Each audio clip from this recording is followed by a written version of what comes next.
Tingnan natin ng mabuti kung ano ang gagawin ng mga sumasalungat sa Diyos. Daniel chapter 7, verse 25. At siya'y magsasalita laban sa kataas-taasan, at lilipulin niya ang mga banal ng kataas-taasan, at kanyang iisiping baguhin.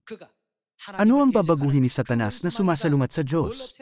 Ang mga panahon at ang kautusan. Sinusunod ng mga tao sa mundo ang binagong kautusan. Kaya sino ang sinasamba nila sa huli? Sa ganitong paraan, binulag ng dyablo ang pag-iisip ng mga tao para hindi sila makapunta sa katotohanan.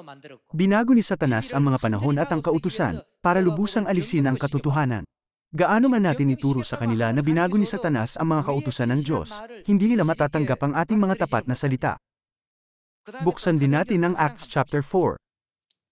Pakiusap, basahin ang Acts chapter 4 verse 17. Ngunit upang huwag na itong lalo pang kumalat sa bayan, atin silang bigyan ng babala na huwag na silang magsalita pa sa kaninuman sa pangalang ito. Kaya't sila'y ipinatawag nila at inutusan na sa anumang paraan ay huwag na silang magsalita ni magturo sa pangalan ni Jesus. Ngunit sumagot sa kanila si Pedro at si Juan, kung matuwid sa paningin ng Diyos na makinig muna sa inyo sa halip na sa Diyos.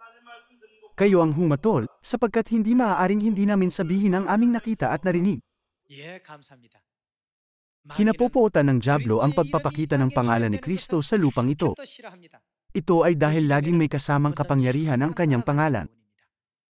Ang kapangyarihan ng kapatawaran ng mga kasalanan, at ang kapangyarihang magpagaling ng mga karamdaman ay sumusunod sa kanyang pangalan. Ang lahat ng uri ng kapangyarihan ay ibinibigay at tinutupad sa pamamagitan ng kanyang pangalan. Tinawag lang natin ang kanyang pangalan, pero ito ay naging susi sa langit at lupa. May isang kandado na nagbubukas pag tama ang password. Ang lahat ng kautusan at mga prinsipyo ng langit at lupa ay magiging aktibo, at ang mga espiritual na kapangyarihan ng langit ay bababa sa lupang ito. Kaya nais ni Satanas na mabawasan ng kahit isang tao ang mga tumatawag sa pangalan ni Kristo, at sinasabi niya, hindi ba pangalan lang ito ng isang tao? Mga kapatid, habang ipinapangaral natin ang pangalang Kristo Ansanghong, kung may magsasabing, hindi ba pangalan lang ito ng isang tao? Pakiusap, itanong sa kanila ang tanong na ito.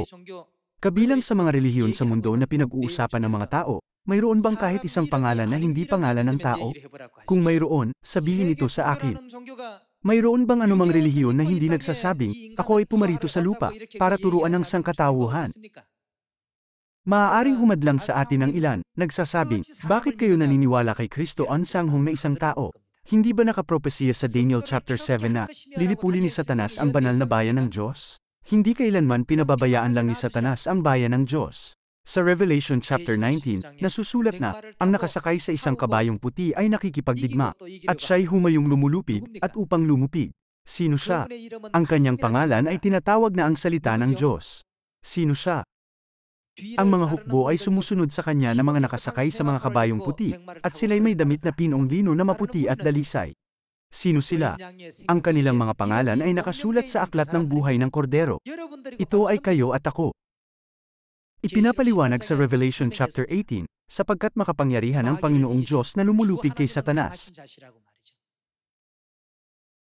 Ang makalangit na Ama ay nasa langit, at sa di nakikitang mundo, inaakay tayo ng makalangit na Ina sa kabila ng lahat ng paghihirap.